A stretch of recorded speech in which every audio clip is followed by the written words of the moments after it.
I can't think. All right, George. Tell me a little bit about yourself. What's going on? How you doing? What do you do? How do you do it? How do you do it? How do you get into dogs? What do you do? Like, talk to me. So, how do I get into dogs? I mean, I've always loved dogs, I guess. Hey, lay down. And always loved German Shepherds. That's why we have 3 of them, right? Okay. I would hope so. You love them if you have 3. Yeah, definitely.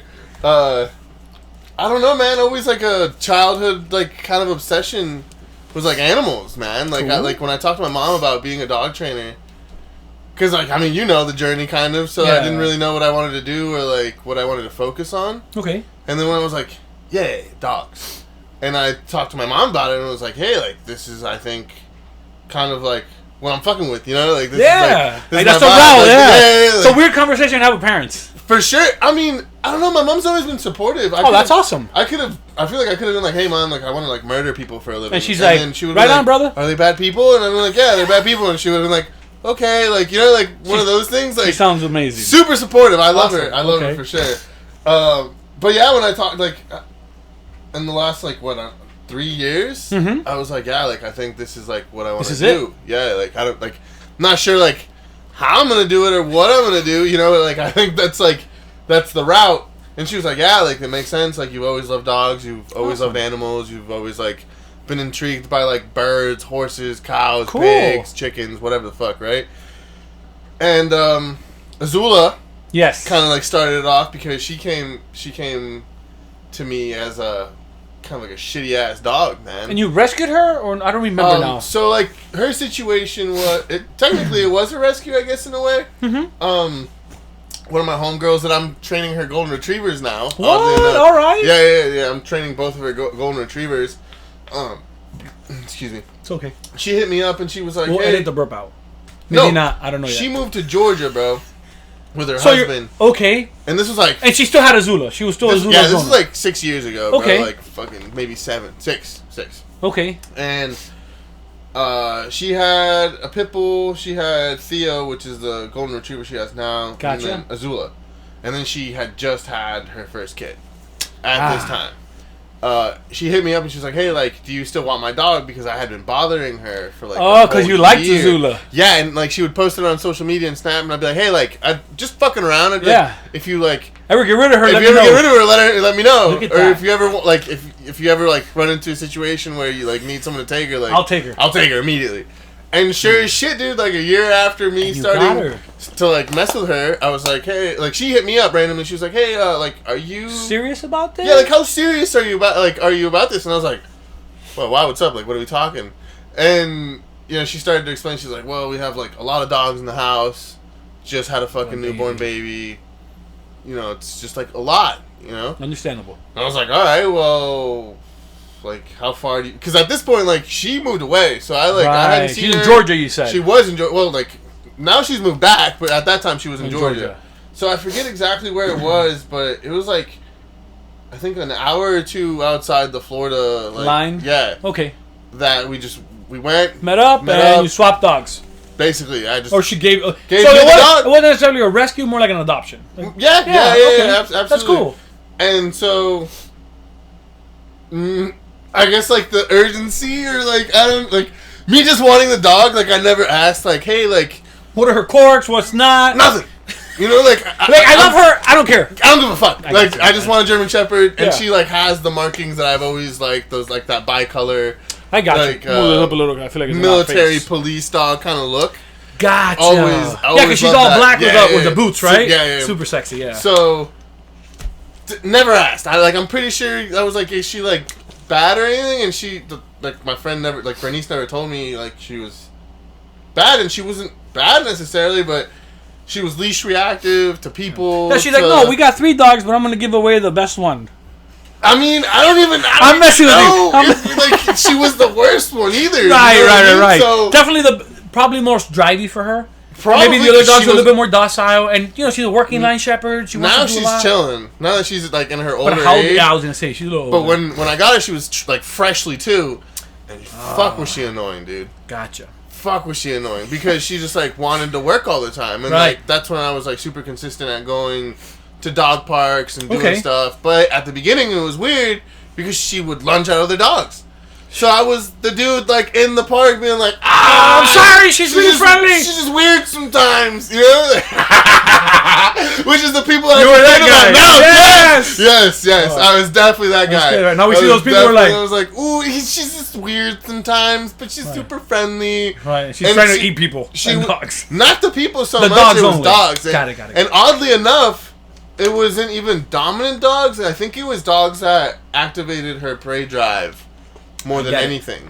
Or her herding instinct more than anything. And she wasn't ever, like, aggro about it. It was more of a herding instinct, I would say. Where she would go and, like, she would, like, nip. And I think it was her way of being like, hey, stop, like, moving too fast. Dude. You're freaking me out. And she never, like, attacked, per se, or, like, lunged at a dog where I was like, oh, like, she might hurt that dog or anything like that. I got you. Weird. She was just a weird, quirky dog. So then you worked through that, I assume. Or you tried reading and stuff, and like, and then I met you through Geo, and then that's when I want to say most of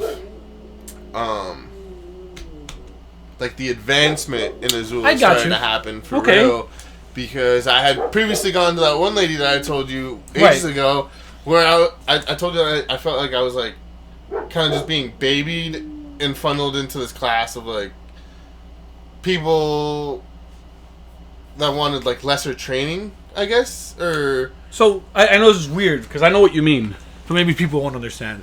What do you mean by lesser training? Like, like I know you want. So you go there. You want to work on leash reaction, like reactivity, I assume. Yeah, I guess. Okay, so it's like a good way to see it is exactly that. Okay. That I was expecting more of like behavioral modification, and then we're making you do what? And it was more of like, okay, well, like let's do obedience. Which goes back to the conversation that we've had before of behavior doesn't fix obedience. Obedience doesn't fix behavior, but behavior will fix obedience. Right. So, and I felt like the dogs that I was paired with in that class also, and owners, they were like softer pet owners, per se. None of their dogs really had an issue with reactivity, prey drive. None of that. They were just pet dogs. They were super good. They were super easy, super good. Pet dogs, yeah. You're just teaching them. You're just luring them. Like, come here, sit. Yep. And I'm like this 22-year-old punk with a German Shepherd trying to figure out. Trying to eat everybody. All the other dogs. They're like, just make her sit. And at that point, I don't know if it was Bernice that had done work with her or the previous owner before Bernice, because Bernice got it from somebody else. Azula comes from Bernice, and then Bernice got Azula from somebody else. Okay, so I was the third owner by the time she got to me. Okay. So, where was I going with that? The training, and you want to do reactivity. You don't know if Bernice had any work before you got her, because she was really good at obedience per se. Like she sits, she comes, she down, she heel. She downed. Nice. She didn't have heel. But heel that's was definitely something that I implemented because she would pull and like be weird. But she was responsible with certain commands. Super responsible with down, sit, and stay, basically. Nice. Like at least you had the foundation. Something. The obedience was the foundation of whatever they did. Whatever happened from that point. Yeah. You know what I mean? Because she had that on point. Like, nice. She wouldn't really break. Like even to this day. She does have a really nice. Those three commands. Sit down stays are very solid. And I think it's just because of the foundation she's always had from the beginning before she came to me. Granted, first owner or Bernice or whoever it was. She just came. She came default. She came defaulted like with that. Those three commands set in place. So then you're at this class. Your dog already knows how to sit, stay, and down. Dude, and even I remember she made comments where she was like, "Oh, she's doing fantastic," and in my head I was like. She already knows this, bro. This is not what I came to this class for. I came to try to figure out what's going on with my dog. So I graduated from that, and she gets her good canine citizen. Was she still leash reactive? Certificate. She got better. Okay, good. That's the first time prong was implemented. Ah, okay. But prong wasn't explained the way that you've explained it. Okay. On how you are the consequence, not the prong. Right. Per se. Okay. So I didn't really understand the concept of walk away, so the dog not only gets corrected, but also gets the association of, hey, over here! Right. Follow me. Right. Follow me. Come over here. Stay in the heel. Yeah. So she definitely was not lunging like she was before. Which is an improvement. It's progress. Because she was correcting herself. But she was... This is the pain in the butt about German Shepherds, right? Or like most smart dogs, they start to understand prong is not there, I'm a shithead.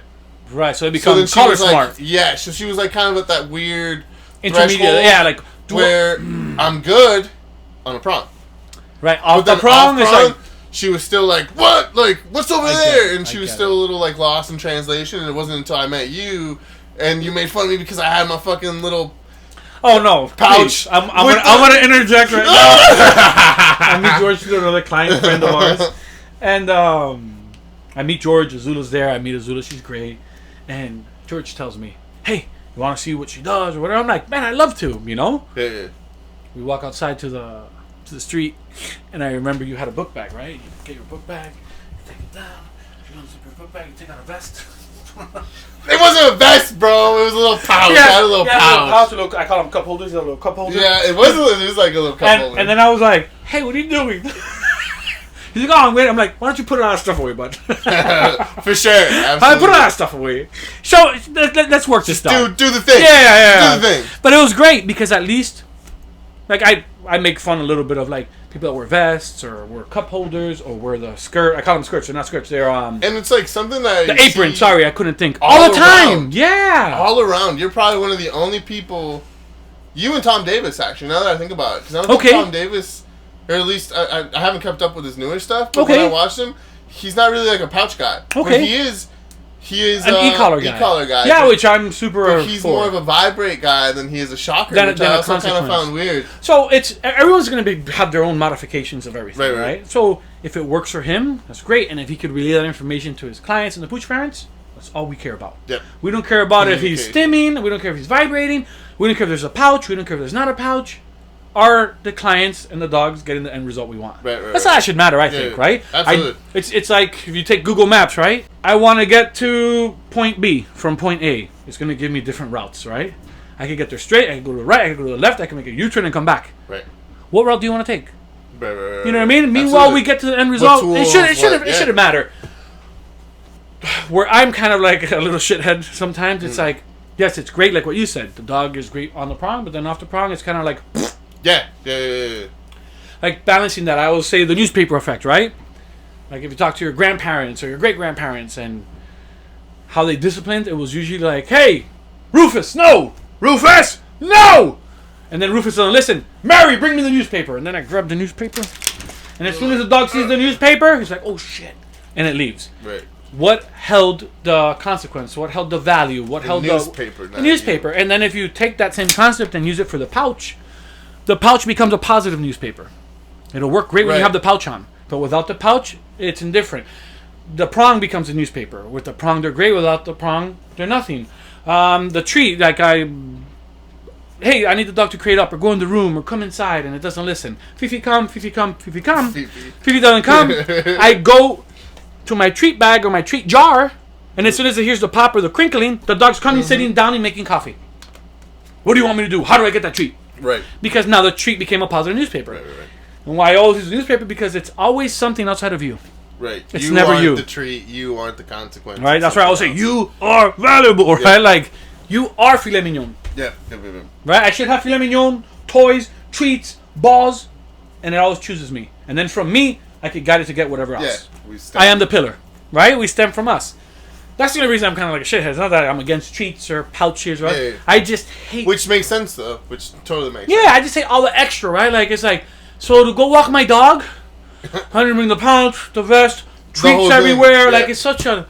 It's just too elaborate. It's a hassle. It's too elaborate. I just want to be like, hey, come. And that's it. Heel. Yep. Stay. And it's funny because... I think I adopted the kind of like the process that you do. Okay. On like the end of your sessions where you start dropping leashes. Right. And you stop giving rewards. Yes. To show that the dog is responsive without nothing. Right. You're not even using leash pressure. Right. Because now it's the dog is responding to you. Responding to your movement, to your body language and stuff. And then it's not being bribed. Right. buy a treat. It wants affection or your attention because you're the reward. You're the stimulus. Because think about it. What does she want? Like when she got up early, what does she want? She want love. She just wants love. If I give her love for engaging me, she dictates that. Yep.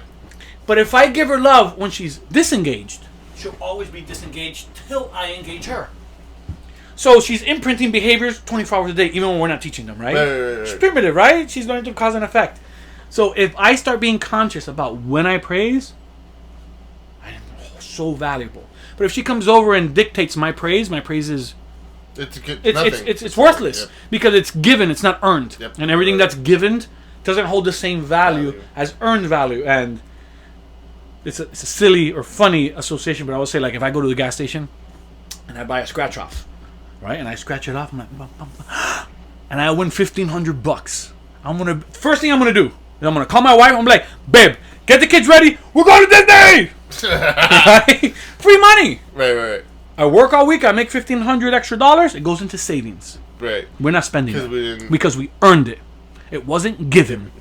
The value of given and earned are two different concepts. Makes sense. Okay? And it's the same thing. If you give them free love, they're never going to earn you because they have you already. Right. And they know they could go over and muzzle you. Hey, pet me. Yeah. Pet me, they could paw you. Which is funny, I had to like break Azula out of that too. Because she was like very contaminated by the couch theory that we've talked about before, where what happens when you sit down and you relax. First thing they're going to do is come over, and then what do you eventually do? It might be not right away. But you're going to give in. But you're going to give in because she's standing there and just looking at you like, do the thing, dude. Do the fucking thing. Do the thing. And you won't even, like, I watch my friends, family, everybody come in and do this, like, and she's the only dog that'll do it. And now she'll do it to strangers. Because she knows that guests will do it too. Yeah. And they're more likely. She won't do it to me now. Right. Because I'll tell her to go away or, like, I'll shove her away, whatever, correct her. But with strangers, she'll just stare at you, bro. Right. She'll just stare into the windows of your soul like, you're going to do it. You're going to do it. And I don't say anything. I always watch it. I'm always like, I wonder if it's going to happen. And it fucking happens. Everyone is like, oh, good girl. And then she's like, yeah, that's right. And then she'll go, and she'll fuck off. She's done. She's done. Like, you better pet me when I tell you to. Yeah, and then she'll go sit down and lay down wherever the fuck she was before. Or, like, as if I gave her the command to go lay down after that. She just wanted to make sure she still had control. Dude, funny as hell. And she's the only dog that'll do that. Because she's the smartest. It's kind of like, yeah, for sure. She's the smartest. Everybody else would just lay down. Like, they don't care who walks in. They don't care who talks. Think about they don't care what they do. What is she displaying to the people? You and the dogs. She's displaying her dominance. I know. Without being dominant. Yeah. Because affection is the number one form of bullying. So she comes over, displays, look what I'm capable of. She bullies you. She gets her love, and then she's like, yeah, that's right. I'm the baddest bitch here. It's so funny, dude. And it's so funny to watch that happen. But, funny example. Unintentionally, I made the example with Calypso. I give her some love. She hasn't moved. Yeah. As soon as I gave her love, she started getting antsy. She got up. She's like, oh, do I get more love now? Because usually love is interpreted as a release. Right. We usually love our dogs into a release or into a stimulus. She got up. We ignored. We waited. She did 2 360s. She laid, and as soon as she laid down, I kept talking to her, but I gave her 2 rewards. I waited. She didn't move. I waited. She didn't move. I waited. She didn't move. Now she's getting rewarded for being disengaged. Yeah, for not doing it. So now she'll always be calm. Instead of looking for affection. We're giving her exactly what she wants by looking for affection, by not looking for affection. And everyone's happy. She's getting the same amount of love, if not more. Right. And we're happy with the dog, the transferring of energy. She doesn't have to be on top of me for me to love her. She could just be amongst us. Which I'm not a big fan of. Yeah, no. Look, you're wearing black. The last thing we want is to have dog hair all over us. You know what I mean? Or it's muddy outside. You saw how muddy it is. Like, your shoes are all messed up already, unfortunately. Sorry. Those are some kick-ass, sexy pinks. But the dogs, we went outside for a second, they stepped on you, and now, you know what I mean? If we're wearing white or anything, like, we don't want them to be annoying on our presence. If we call them, not on their terms. But that's awesome. So tell me, because we kind of segued. My bad. We get excited. So Azula, you do your course, you get your Canine Good Citizen. So you're good. Yeah. So then I meet you. Then we do the whole. Yeah, that's right. We did the whole little. And then we started tweaking little things. I started asking questions and stuff about like, hey, how do I do this, or like, how do I get this done? How do I stop her from doing this? And then going and being exposed to like your classes and stuff was when really things started to fall into place a little bit better with her, because unfortunately for her, I guess I've never been soft on her. because I couldn't. You couldn't Versus with her, because I raised her since she was a puppy. Right. You still fall into the like, oh, she's my baby. Right. But with her, she came in as a big girl ass dog, and with already the same issues. thing with Sarge, right? Where like he came in as a grown dog in my life, where I didn't have the that like grace. Yeah, where you're imprinting with love and pampering. Absolutely. It was just straight to work. You know what I mean? It was just straight to like, okay, I get it. You told me to like correct her this way. I gotta come. We're gonna correct her this way. You know, like with her, I'm still like, she's my baby. Does it have to happen this way? Nah. It's okay. But once she started to get down like on point was when I felt like I could add another dog. Gotcha. To the pack, and so then that's when I got Sarge. Okay. And once I got Sarge, and I always thought, which you were the one that recently shed light that you were like, no, that dude just came with like boundaries, like Sarge. Because I was convinced that you gave me a dog that was like semi-trained per se. He just knew how to when not I mess told up, him, right? Like, no, dude, like he just knew boundaries. That's really about it. He was super easy too. Like once things that I just learned through you and stuff. It's just implementation of behavior. Yep. He fell right into place, and once he fell into place and I could walk both dogs together and like on a heel synchronized was when people started asking a little bit more questions about hey, how'd you do that? How'd you do that? Like, hey, like, and I think it also had to do with the fact that like it showed not only did I do it with one dog, but then replicated with the second dog was when people started to get a little bit more curious. And it's like, whoa, you could do that? Yeah. That's awesome. And so, like, that's where the idea started to stem of, like, maybe I do have something going on here. Oh, yeah, you do. And then, hell yeah, you do. You know, going to AWL with you and then going and shadowing you with a couple clients, which it was also weird. I look back a lot on those stuff. Okay. And even though I didn't take notes, like, I guess like everything's in It's in okay. a mental You got note. it in your brain, man. I look back at a lot of situations and I was like, oh, this is like this case. Like this case. Or like that case. And they're like case studies, right? And you could always dissect. Yeah.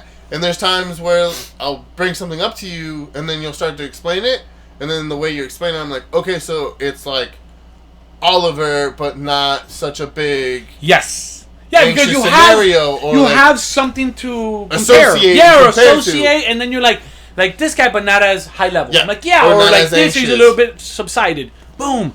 That's why it's important. And that started to help with troubleshooting issues with like my clients, and then just other dogs that I was like, "What's up with that?" Or, you know, like my dogs too. Things that I was like, "Hey man, like I'm having issues with this." Right. Like I would start breaking things down, and it was at the core the same problem, but manifested maybe in a different way. Right. It surfaced in a different way, and I wasn't seeing it that way. And a lot of it, like now that like I troubleshoot with you, is like you were talking outside perspective. Yes. Like, I'm like, oh, shit, I have been doing that.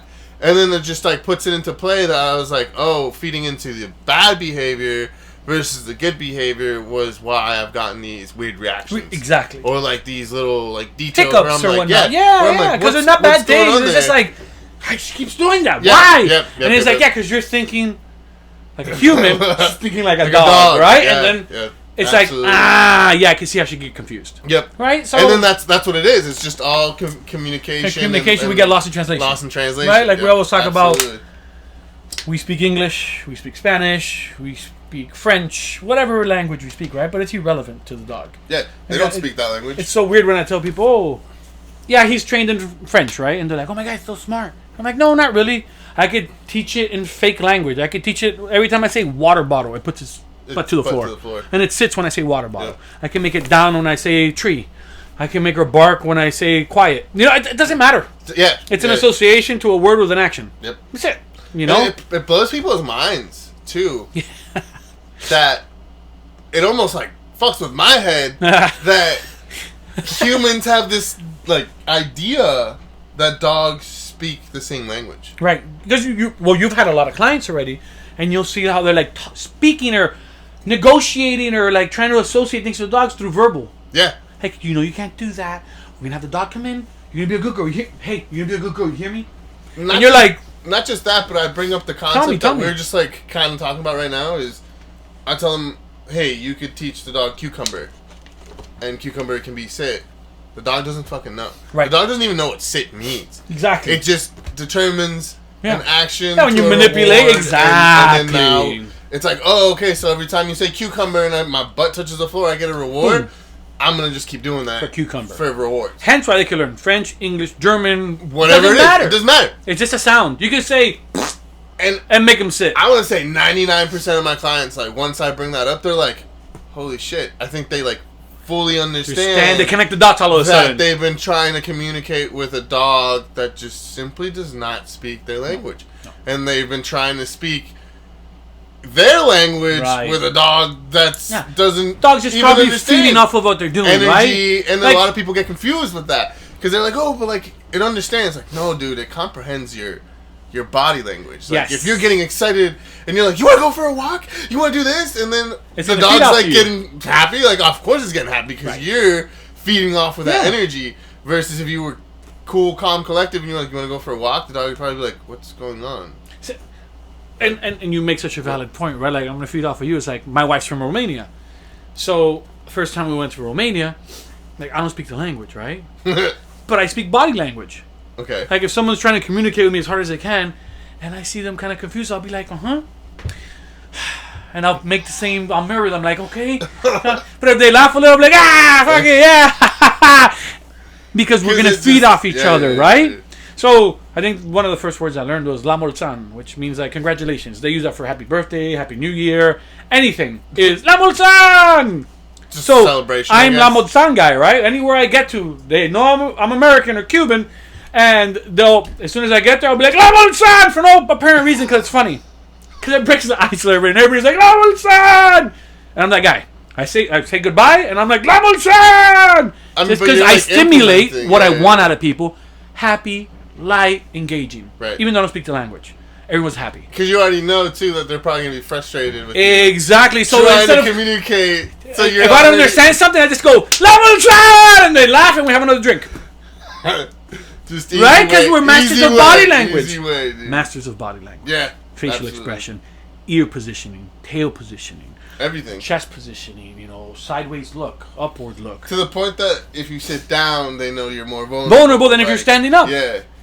Yeah, it's crazy. It's crazy, right? You'll get different behaviors. You told me the couch thing, and I started like playing around with it, I guess. It's like, it kind of like, again, like blows your mind how you sit down, they stand up. Yeah. And they're like, I'm going to take advantage. Yeah. And so you have to go over there and correct it, right? Yeah. To let them know, like, hey, dude, like, we can't do that here. We can't do that now. Can't do that here. But it's almost frustrating, and this is something I tell clients now, too. It's like, dude, it's going to be a little frustrating. Yeah. It's going to be a little annoying, but Good job. You're going to have to pop these people, like, these dogs. Yeah, you're going to have to correct, redirect. Every time. And reward what you want. And it's annoying because you're reverting 2 years, 3 years, 4 years, 5 years of the dog's lifespan. And associated values, right? An hour. You know what I mean? The hour that I come in and I'm like, hey, like, this is what we have to do. Yeah. And it's hard. So, and the hardest part, in my opinion, is getting the people to do the homework. Right. Because be honest, now you're a professional dog trainer. For sure. It's like, you get there to class number 2 or 3 and they're like, oh, he's still not doing, how much, have you done the action steps? Have you put, we've had a busy week. And it's like, of course he doesn't do it. You haven't done anything. And I think what's great about it, too, is now you can tell how much time people put into their dog. Yeah, because you put them on the spot. You make them accountable. Show me what you've done. Well, not just that, but you could take over, because I've seen you do it, too. Yeah. And then you're like, watch this shit. And then the dog's perfect, and then you hand it over, and the dog's different. And then that's where you can be like, did you see what happened there? Yeah. It's because different association of I come in, I poke the dog, I give a consequence, so it doesn't want consequence. It's like, what can I do to not get a consequence? So it acts. And just so people know, because a lot of people are listening or watching, and they're going to be like, oh, consequence. That's such a harsh word. We're like, consequence. It's a poke. I was justified. I always justify this like this. I tell people, hey, I'm not a big guy, but I'm a big guy, right? I'm 6 feet tall, 220 pounds. If I came with all I got, right? I gave him a dog, and all I had, I poked him, all I had, I'd probably break my fingers. Yeah, for sure. It's a poke. It's a poke, and we're never gonna poke them like that, right? No, it's not. It's always just like, hey, pay attention. Pay attention. Yep. All right, you're redirecting to the point of touch. What? And now you can communicate. I stole this from you. Tell me, steal whatever you want. I don't care. You poke people. Yeah, I do.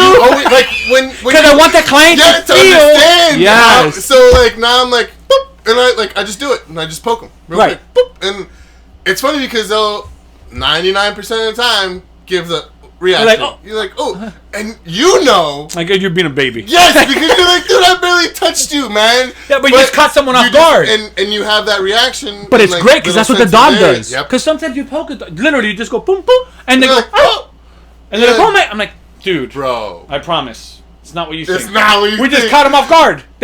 They're not anticipating someone giving them consequence. What's that? Because most of the time in these pet homes, they've never gotten a consequence. Right. Ever. Right. And people... people get weird. People get weird, and I think people are contaminated by the romanticization. Sorry, my tongue is Cuban. I can't say that word very well. The romanticization of getting a puppy and training it.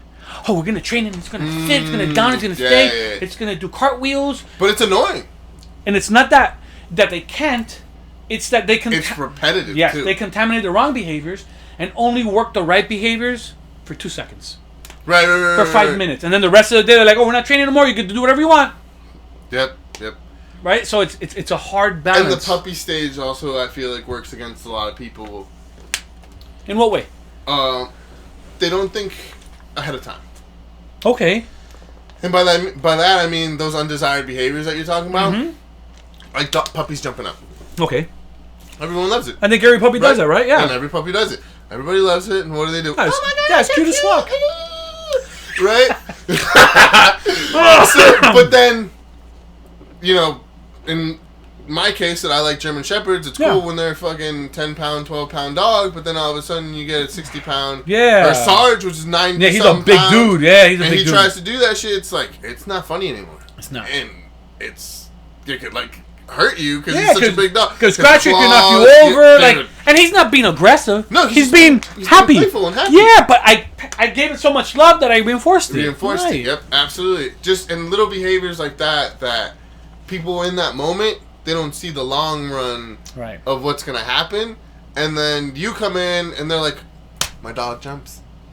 I don't know why. My dog. Just every time I come home, it jumps on me, and it's super annoying. I can't pick groceries in. And you're like, okay, show me what you do when you get home. And they're like, oh, okay, no problem. And they open the door like, ah! And they like freak the fuck out and shit. And then I'm like, well, that's working against you. Maybe that's working against you. You know, I got you. Let's try something different. Yeah. Because I'm sure a lot of them just want to say sit and stay. Right. But when the dog's so stimulated, it's incoherent almost, right? Yeah. They go into this weird, bizarre that they stop. I say their auditory receptors shut down. Their tunnel vision. They're just one-dimensional loving stimulation. That's it, bro. They're just so fucking hyped up that you can't even snap them out of that sometimes. And I believe, and I don't know if you've seen this or if you agree with me.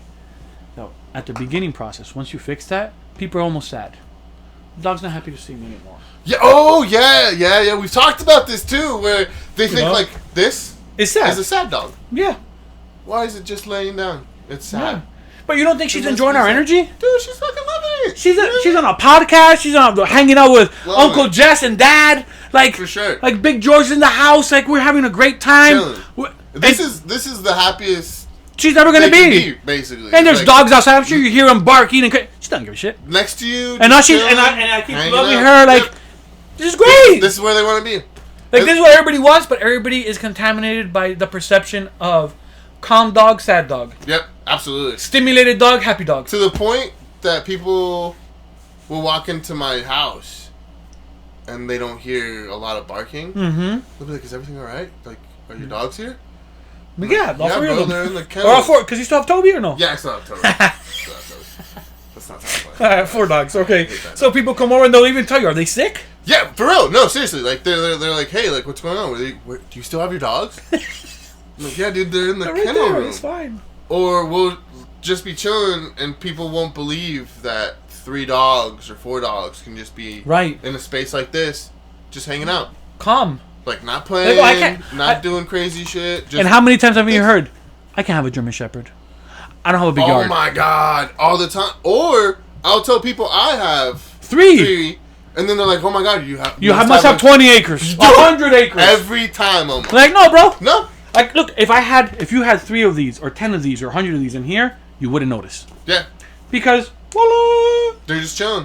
They're just chilling. They don't and have as long to be as you give hyperactive. them enough mental stimulus, I mean, we've talked about it multiple times. It's all about the mental stimulus, you know? Oh, yeah. You don't have to go and run your dog 2 miles. You don't have to go and walk him a mile. Like, as long as you give him enough mental stimulus, you're good. In a 15-minute span. And sometimes, depending on the type of day it is, like 15 minutes might be too much for them sometimes. And they'll sleep for 6 hours. Dude, gone for the whole day.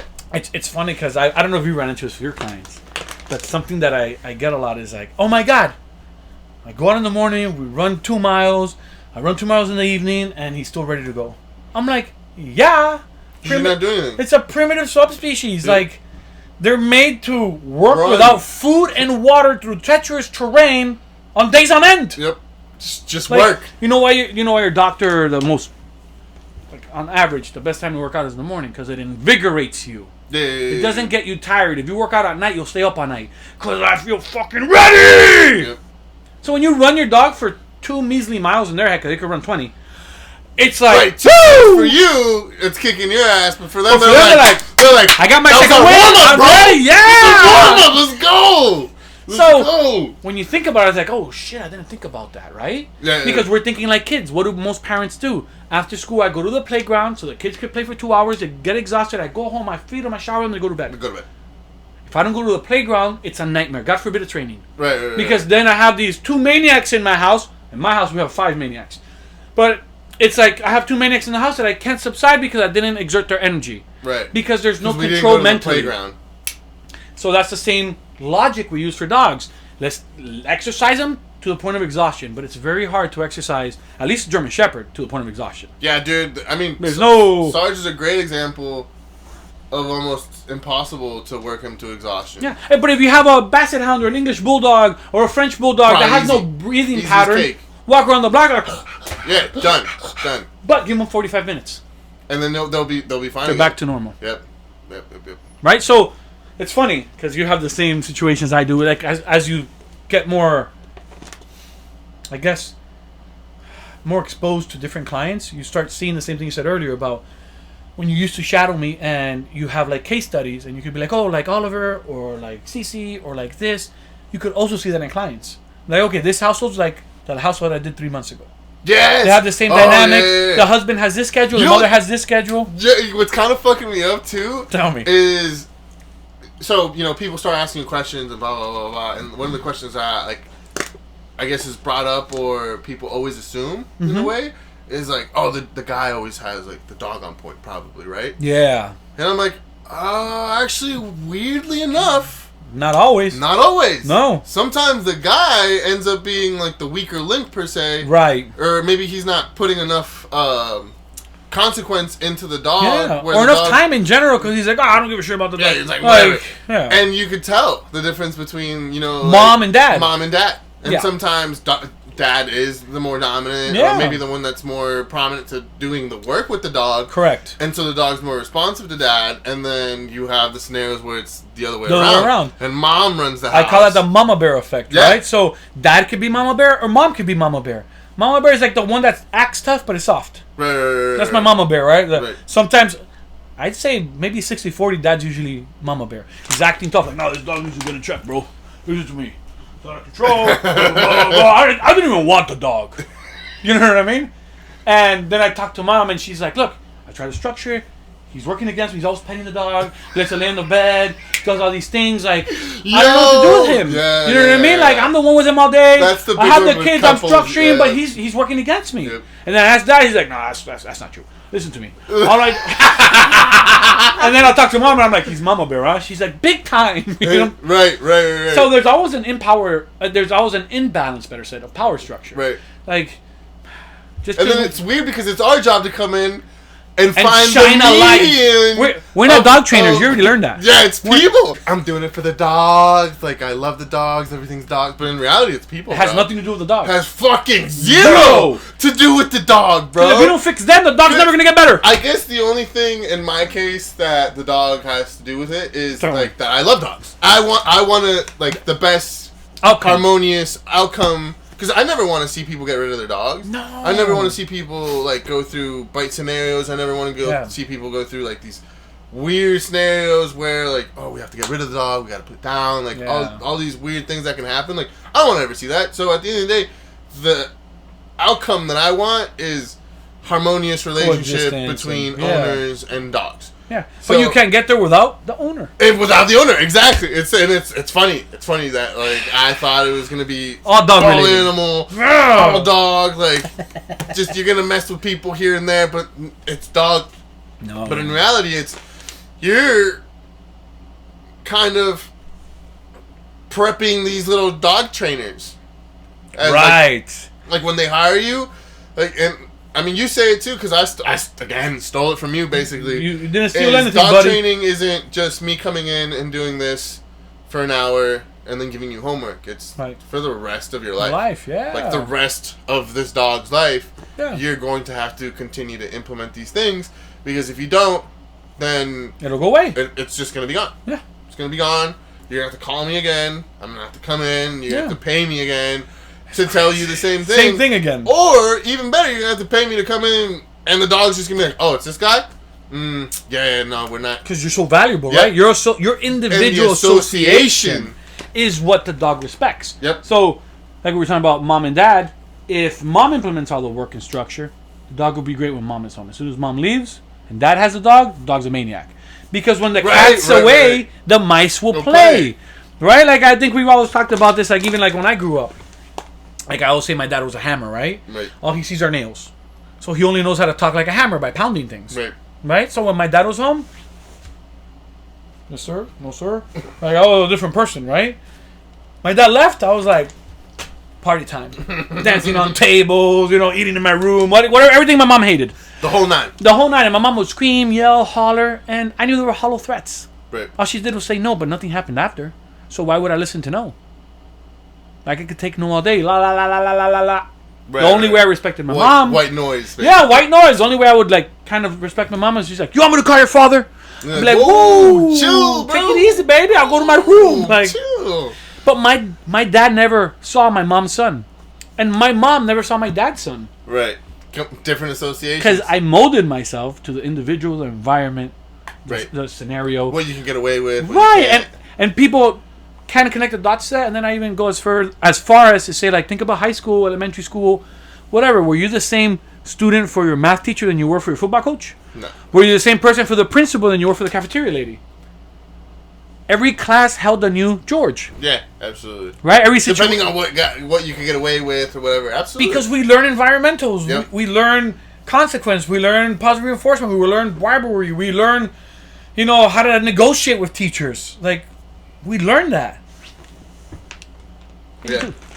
Right? So, it's interesting how you get that dynamic in a household. Mom doing the work, dad not doing it. Right. The kid's doing it, but, the uncle not doing it. Like, it is a household perspective. If everyone does it, no one will have a problem. Right. Nobody. Everything will be fine. Everything's synergy, right? But I think you've seen more and more because you've been getting way more clients, you've been getting way more success, you've been getting way more results. Like, and every dog and every owner is different. It's so different. While they're the same, I think you said it best that the situation might be different, but at the root cause, if you fix this, all of that's gone. Yep, for sure. So, like, it's just a fun thing. Have you been enjoying it so far? Have you been loving it? Yeah, man, absolutely. It's a learning experience altogether. And then even sometimes, like, I think about you all the time when I'm with clients. I'm sorry. Because you'll say shit like, I don't know, man, like, I just did it. Like, I'm just kind of, like, making it up on the way. Yeah, sometimes you just make it up. Sometimes that's what it is, bro. Like, you're just like, I don't know what that is. And then, like, I'll just, like, watch the dog, and I'm like, oh, I think it's this. And then I'll, like, be like, oh, like, can I take the dog for a second? Mm-hmm.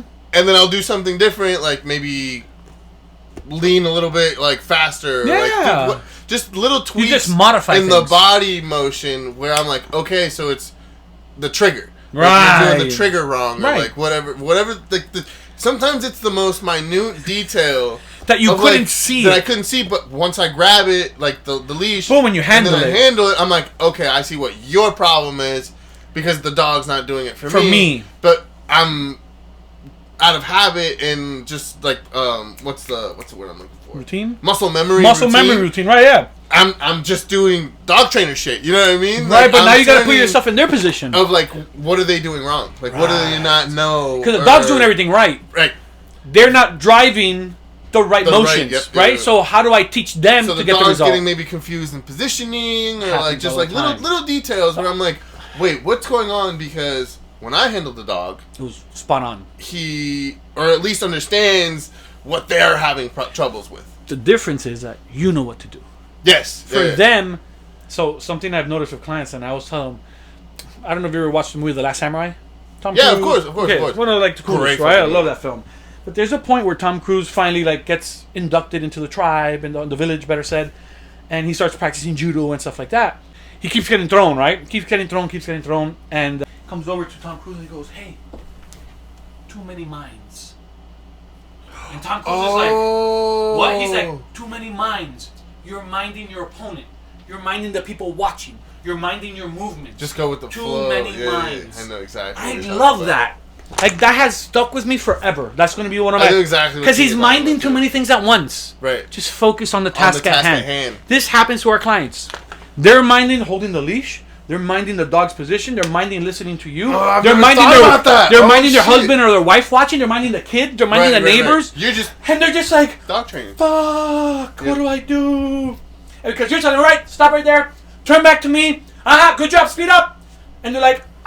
Because we haven't put ourselves in that position. We know what to do. Right. They're learning how to dance almost. Yeah. They're learning. Where you know. Exactly. So you're going through the flow. And they're still like, which way do I turn? They're still getting stuck. So then the dog is getting stuck as well because they're feeding off the... Yeah, that makes a lot of sense. If you don't make them comfortable, they're always going to be weird and awkward. Right. So I always tell people, because it's funny, right? Because sometimes I'll have the husband with me, right? While the wife is, let's say, healing the dog and I'm dictating her, right? And he's like, hun, slow down. Like, now he became the dog trainer, right? Because he knows everything. He sees it all. honey, he said turn right. Right? And then after a little bit, I'll be like, right, you ready, John? You're up. He's like, I got it. He'll fuck everything up. Yeah. Because now he has a lot of minds. And now she's like, honey, slow down. It's always easier in third person, right? Right. Because you get to see everything. But when you're in first person, you see nothing. Yeah. It's one-dimensional. Yes. So it's easier to see. Like when you shadowed me, it's easy to see things. Because you're watching the people make errors. You're seeing the dogs mess up before they should. You, the owners, the dogs. It's so much easier to be in third person. Yes. You have a better view, right? Bigger perspective. So I always tell people, if you feel good doing this new concept, you're probably doing it wrong. If you feel silly or awkward while you're doing it, you probably got it. Yeah. Because it's new to you, so you're not going to be comfortable. So if you're uncomfortable, you probably got it down pat. Bro, that translates to like everything in life, bro. Yeah. If you feel good, you probably look stupid. If you feel stupid, you probably look good. Because I immediately just like thoughts of like the gym, dog training, everything, work, like everything flooded in of like, yeah, I mean basically any task that like I could consider myself like a master or like at least advanced in that skill. Yes, of course. Fucking awkward as shit. Yeah. At first, you know what I mean? I thought, dude, you know what I was thinking about? Because now, like, I'm not, dude, I, like, really, like, don't have the fear of getting bit. Okay, good. I do have still, like, the reaction, because, like, you don't fucking move, bro. You don't fucking move. You just leave your hand. Yeah, I know, it's weird. I still have the motion of, like, I'll still push forward, but I'll, like, take my hand away, because I'm not trying to get bit. No, but that's, please, everyone, do the George, don't do the Uncle Jeff. The only reason I leave my hand most of the time, even if the dog's reactive, you're showing. I'm showing too that his actions don't create reactions in me. But number two, I don't want to stimulate more engagement. Right, the prey drive. Czar?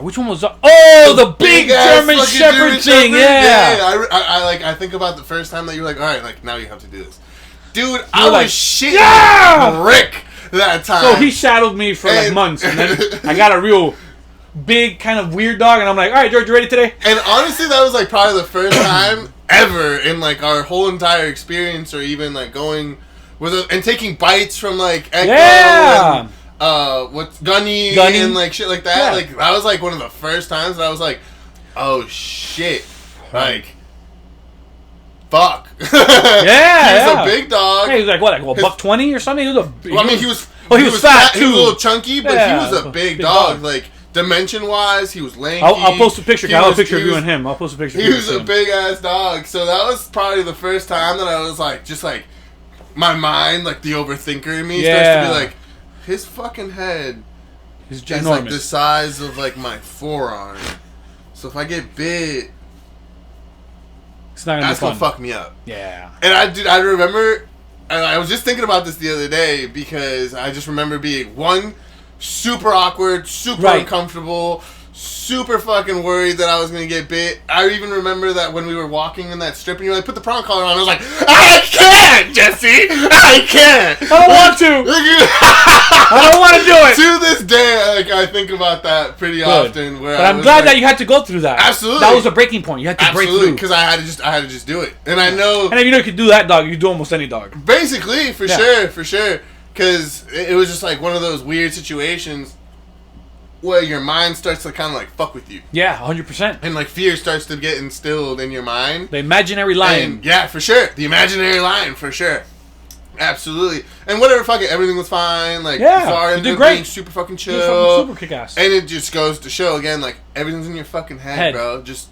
If you just go through the motions that you know, like, that you have to go through, and do, and like stay cool, calm, and collective, like everything will be fine. Shadowing's weird, right? Like you shadowed me, and it feels like you're not really doing much. Right. You know, I tend to talk a lot, obviously, but I'm always explaining what I'm doing as I'm doing it. Like I'm always talking to the reason I did this. Like a monologue though, to yourself. You're not even doing it for the people in front of you. Yeah, you're doing it for yourself. Boom, boom, boom, and I want to go through the cause and effect, action, reaction, what worked, what didn't, process of elimination. Boom, boom, boom, boom, boom, boom. I'm learning the dog. I'm learning me. I'm learning him. I'm learning how much pressure, how much no pressure, how much rewarding, how much no rewarding. Because when we do the AWO, it's the Animal Welfare League. They're an amazing rescue, and we do their at-risk dogs. And he shadowed me there. And when we go through the process, it's interesting because once I made you do it, I would never put you in a position I didn't think you were capable of, obviously. And I think that Czar was the first time you were like, all right, Chief, you're up. Yeah. And I'm like, he's going to do this. This is an easy dog. You know, he doesn't look easy, but he's got him. And it's one of those things, I think, when you were done, I don't know if it was that day, because we did Czar and we did another dog. We did the little Pitty. The little Pitty, yes! His name, though. And then that was the turning point. That was the turning point. You were like, holy shit, I do know what to do. It happened. You know? Yeah, for sure. It's like when you got your first time, I'm like, hey, dude, you got this. Go in there. You know what to do, boundaries. That's what you're going to do. You're going to do limitations. You're going to tell them why you did it. You're going to show them results, and you're going to be good.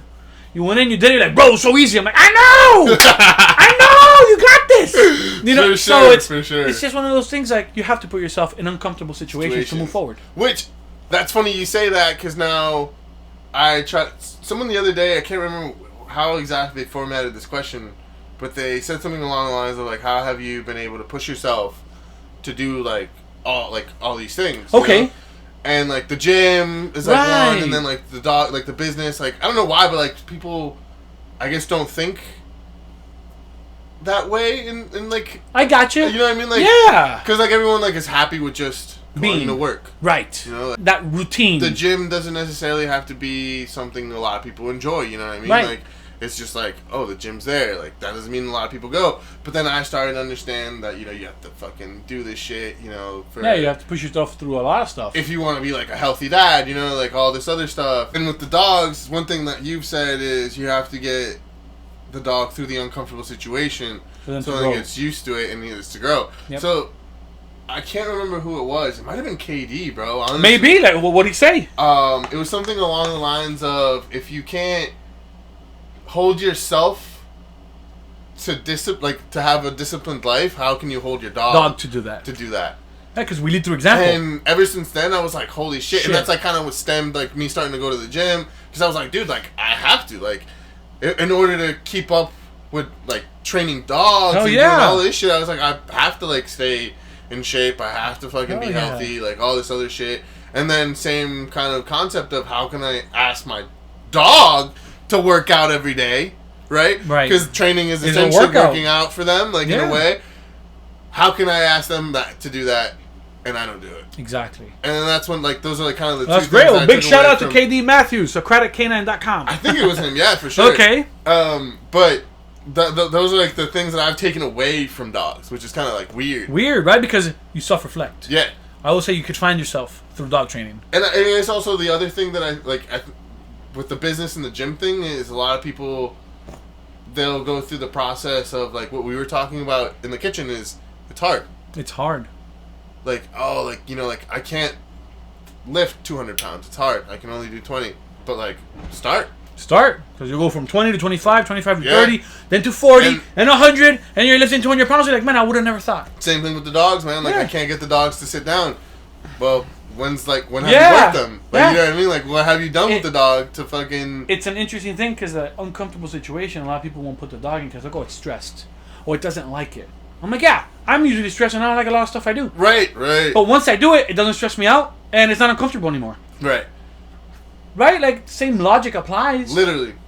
You know what I mean? But then if we never overcome, we never overcome. Like, it's that simple. You're going to stay... If you overcome, you overcame. In an anxious mindset, or you're going to stay fat. Because it's easier for me not to have to work the dog through it. Right. Because, oh, but poor baby. Yep. And it's like, yeah, but she's been poor baby since you got her. Mm-hmm. You've never made her a great baby. Right. Let's work her through it so we never have to say again, poor baby. What's the lesser of two evils? Having her be a poor baby for the rest of her life, working her through it once, twice, 3 times, 10 times, and then never having to say poor baby again. Right. Working it through it, I think. Yep. Personally, that's my belief. No, absolutely. You know, not everybody agrees, and that's okay. But that's what I believe, and I want a healthy, functional life, coexistent relationship, companionship, forever. I want to squeeze the juice out of my dog. Right. Because the better she is, and the more stable she is, the more I can do. I can go to the beach, I can go have brunch, I can go to the mall, I can do whatever I want now. But if she's always anxious and crazy or reactive, she lives a life of dormancy, or she's in the tower. She's only confined to the 4 walls, or of, even the yard. Of the giant kennel you have over your yard. Yeah, and it's dope too to be able to take your dog basically anywhere without people batting an eye. Right. And even if they do kind of give you pressure, like as soon as that they see that the dog is great, 100% responsive, they'll give you slack. Dude, they don't even care that the dog's there anymore. Because like if we were having brunch right now and she's like this, who's gonna question us? Who's gonna be mad at her? I was about to say, I was like, I've gone to restaurants where they're like, you could tell like they're like, oh, I have to deal with a dog outside. Right.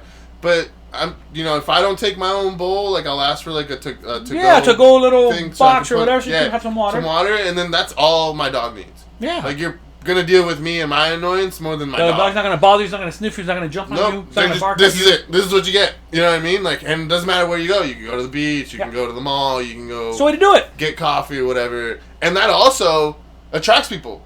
Of course. Weirdly enough. I wish my dog could do this. And then they're like, oh, like, how did you get your dog? Or whatever. I'm like, oh, I'm a dog trainer. And they're like, what? And then business card or email or Instagram or whatever. But yeah, I mean, they're basically walking advertisements for sure. Awesome. On that note, let people know where they can find you. Pointy Ear Training. PointyEarTraining.com and at Pointy Ear Training on Instagram. So Instagram and the website. Yeah. Pointy Ear Training.com. And then Pointy Ear Training at Instagram. Yeah, okay, cool. Awesome. This is Big George in the house. Thank you for coming out and chatting with us. We'll do this again. This was great. I loved it. I love it.